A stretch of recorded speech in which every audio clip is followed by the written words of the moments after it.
ప్రతి ముత్తైదు అంబను కాదే కరిచేది తన మదిలోని కలకలనన్ని అమ్మలకేగ తెలిపేది నెలతలే లేకుంటే దేవుడికి నెలవేది భక్తులే రాకుంటే గుడికి ఇక వెలుగేది దయతోటి కుంకుమ పూలు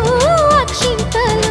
మనమంతా ఇవ్వాలి తన తాళి నిలపాలి తాళి కాచి ముత్తైదా ఎల్లమ్మ ఎల్లమ్మ పోదామా ఎల్లమ్మ ఉసురు